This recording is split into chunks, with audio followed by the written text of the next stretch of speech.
আমরা তো সবাই তালের সিজনে তালের বড়া বা তালের ফুরুলি বা তাল গুলগুলি খেয়ে থাকি, কিন্তু কুমড়োর ফুরুলি কি খেয়েছো কেউ? না খেয়ে থাকলে অবশ্যই একবার বানিয়ে খাও, বিশ্বাস করো ভীষণ ভীষণ ভালো লাগবে।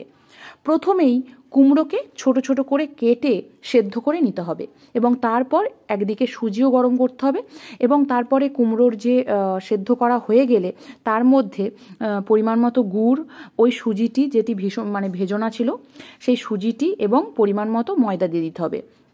ময়দাটাকে ভালো করে ফেটে নিতে হবে এবং এর সাথে যোগ করতে হবে কালো জিরে এবং নুন, লবণ, পরিমাণ মতো লবণ।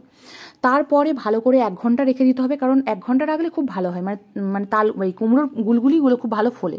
তারপর কড়াই গরম করে তেল দিয়ে সুন্দর করে গুলগুলি শেপে করে নিলেই হয়ে গেল আমাদের কুমড়োর ফুরুলি।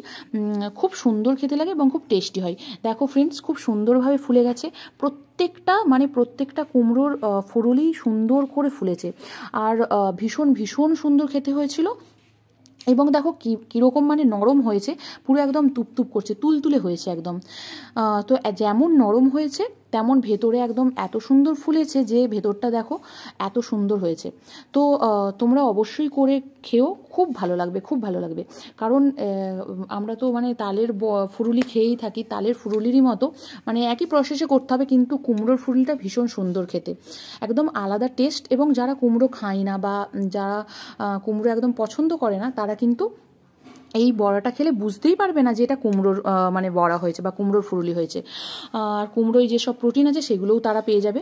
তো অবশ্যই অবশ্যই বাড়িতে বানিও এবং অবশ্যই একবার খেও। আর এটা তো বর্ষাকালে ভীষণ ভালো লাগে, বর্ষার সিজনে এইসব দেখবে তেলে ভাজাগুলো ভালোই লাগে, এবং তার সাথে যদি এইটা থাকে তো জমে যাবে। তো আবার দেখা হবে পরের ভিডিওতে। টাটা।